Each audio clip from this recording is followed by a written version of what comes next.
Hello everyone, my name is Lowko and welcome to some more StarCraft 2 Legacy of the Void. Today it is time to play a live game and I just realized that my health bars aren't undamaged. There we go. Boom! Look at me, not wasting any time on that one. We're up against a Protoss player. I don't actually know his name. 50 rubs. I think that's his average. No, I don't. Wow, this is off to a great start. Anyway. Sometimes these kind of things happen, guys, and I usually end up just deleting these kind of recordings, but I'm gonna leave it in this time around. Anyways, we're up against a Protoss player known by the name of 50 Rubs, and we're playing on Coda LE, if I'm not mistaken. I'm thinking about just going hatchery first. There's a lot of adapt shenanigans that has been going on in the last couple of weeks. But honestly, I think it's gonna get nerfed or changed at some point, so I don't want to be left over with like an awful, like, super hyper defensive style in Zerg vs Protoss either. So if my opponent goes for a 4-gate adept all-in, I'm just sort of gonna accept that loss and, you know, move on with my life, because it doesn't really matter all too much. We'll see exactly what happens though. Obviously, I'm gonna be doing some scouting. Let's say GLHF to my opponent as well, because I haven't done that yet. And I'm gonna be getting that early Zergling speed nonetheless. Come on now, there we go. Cool. I'm gonna be sending my first Overlord to his natural, second one straight behind his main base to do a little bit of scouting later on. And let's put some drones into that gas geyser so we can mine 100 gas. So the question is, do we leave the drones into the gas geyser? I think it's gonna depend on what we scout on my opponent's side of the map. I have been leaving them in for the most part, actually. Which is kind of uncommon, but the idea behind it is that you get super quick +1/+1 going, and it seems to work out quite well. The funny thing right now about Legacy of the Void is that there really isn't very much of a, you know, a set strategy or a set build order. You can just sort of wing it, and as long as your timings are correct and your, you know, your execution and your strategy are fine, you should be having a relatively easy time. You know, as long as you do things the proper way. And this is sort of something that I definitely prefer. I'm gonna leave him in this time around. So I do see the Cyber Core, I see a single gateway. It's gonna be, you know, a Zealot at this point for sure. Did end up making 6 Zerglings right here, but I think we're fine. Actually, we're gonna pull 2 out of it right now. We're gonna pull 2 out of it because I do want to go for a relatively quick third.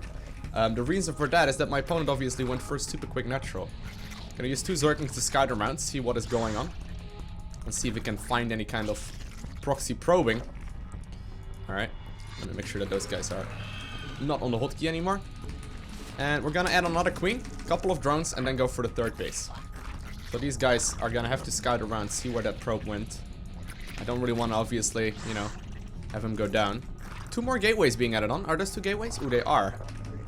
We'll see how big of a deal this is gonna be. I don't know, this may be like a 7-gate adept all-in or something. I've yet to face those. Seems to be very uncommon. He is chrono boosting though, so this is kind of scary actually. Do you think he's gonna go heavy adept here? I don't know. I actually am not sure. Alright, waiting for the Overlord right now. In that case, I might be better off just going, like, deny or like canceling that 3rd base, because I won't be able to get very much done with this at all. Is he still chrono boosting? He is still chrono boosting. We're gonna cancel this base. We have no use for it. Gonna go for a macro hatch in the main instead, because that base is never gonna go up. I think my opponent is gonna go for an all-in here. Gonna spread as much creep as possible. And this seems to be still some sort of like 4-gate adept shenanigans or something. I don't see any extra gateways though. Maybe I didn't need to cancel that base. It's really hard to say. No, he is. He's doing some sort of 4-gate. He has a couple of workers here, but not that many. And he adds on a forge. Okay, so it's not an all-in on his end, but it is gonna be something he's meaning to do damage with. Maybe if we manage to hide this. No, we're gonna just move. We're just gonna move. Yeah, this is fine. As long as he doesn't warp in, we're fine. I think we should be able to clean this up relatively easily. Gotta go for the lair. Yeah, okay, we cleaned this up. I probably could have gotten or I probably could have kept that 3rd base alive just fine. Either way though, we're gonna be adding on another extra gas geyser right here. And I'm thinking about adding on the double Evo chambers and get like melee upgrades going. Maybe go for some relatively quick, you know, Hive play.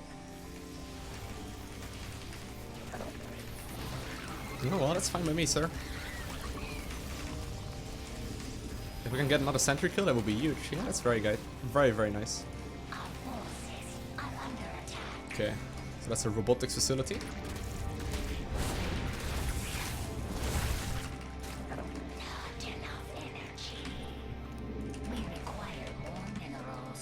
And I think we are going to be heading towards the third base right around right now. I will be able to make a lot of Zerglings here. Don't know exactly what his plan is though. He's not really showing me very much. We saw the robotics facility. He can go for a couple of different units from there. Most likely he's going to go something like Immortal first, which is obviously countered by that. But then we have the Disruptor switch as well, which is relatively common. What? Did he just pull probes? Whoa, whoa, whoa. Did he just pull probes? I'm going to make non-stop units here. Did he just pull the probes on accident? Oh no, he did. Whew, I got a little worried there. Okay. Let's have a look. Is there anything to be found here? Looks like there's nothing. Just in case, we're gonna be adding on a Hydra den as well here. We're gonna transition towards a quick Hive, obviously, but I don't know if I'm gonna have enough. I mean, the idea is that I get the Hive out and do a lot of damage from there. What we can do maybe... Oh, that's smart. Hold on. Let's do some Overlord speed and start dropping in his base. Okay, we're gonna make 4 Zerglings. Or 4 sets of Zerglings, rather. And we're gonna use those. Gonna have to do some scouting around as well. Not really being very active with that at all. And let's start droning up that base as well.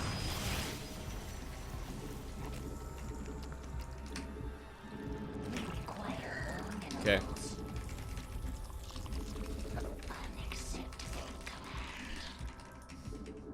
No. You gotta be morphing in like that.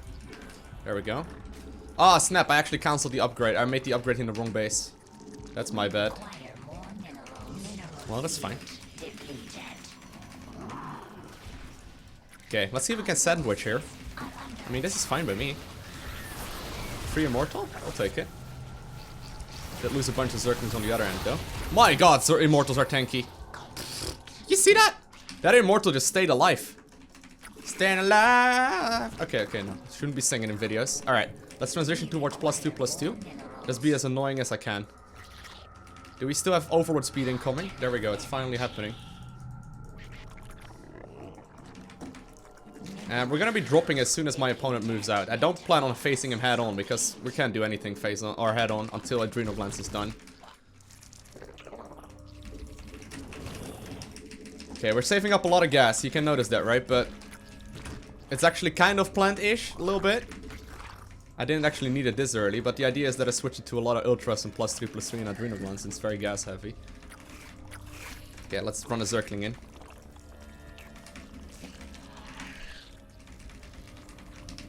So I don't really want to move in just yet with my Overlord. Well, he's giving us a lot of time. Wow. He's going for the... Really?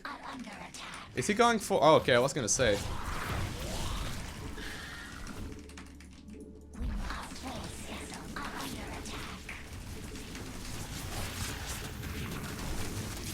Okay.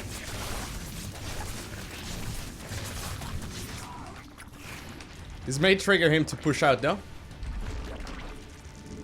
Adding on a lot of drones here. Should have done that a little sooner, I think, because I've been super low in drones all game long. I mean, it's not bad, but look at the supply. I got very little supply for this point. Maybe I should have gone for Baneling drops as well, actually. That would have been super useful. As soon as +2/+2 finishes, it's so powerful. Either way, though, Adrenal Glands will be finishing up soon. Gonna add on some extra Ultras here. Or some extra Overlords here. And I will be starting up my upgrades. There we go. But I will be starting up more and more stuff here. No, I can't lose that. I can't lose that.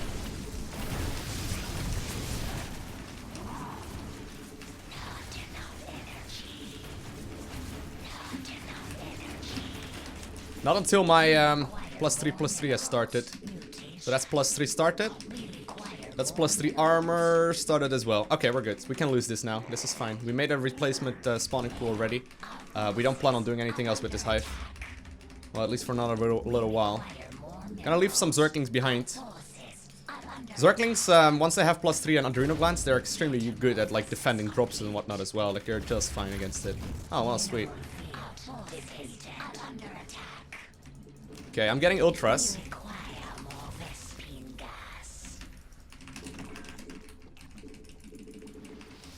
Okay.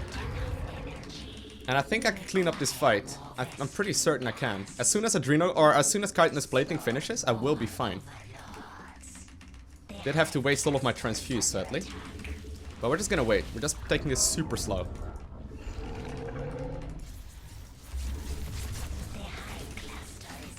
Okay. Adrenal Glands is done. We're going. And so is Chitinous plating. Okay, Ultras will obviously stomp on those force fields just fine. There we go. Clean up the drop in the main, and we did so much damage here. That's insane. Okay, time to get counter-attacking. I don't know if we killed the dropship. Either way, we're making one big round of drones for that base. And, well, we will be able to clean up everything that he has going on over here for certain. No, he didn't. You can see though, damage on +3/+3. Or it's not even +3/+3 yet, no. Damage on these things is pretty crazy. Okay, let's get going. Gotta watch out for the Immortals.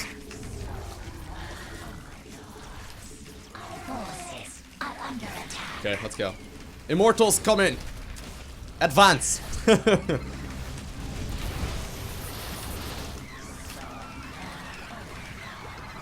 Or not the Immortals, rather. Ultras. Alright, I'm gonna take everything right now. Let's get the gases going here. Let's start transitioning towards something like a Greater Spire. That'd be very useful. I know he has Blink. He's gonna blink down, obviously. Alright, we're just gonna attack into his natural. Zerglings will clean that up just fine. You can see, like, damage on them is insane. Like, they stay alive for forever, and they do so much damage. It's pretty awesome. Hey, free Immortal. Those are my favorites. And well, if we can run into.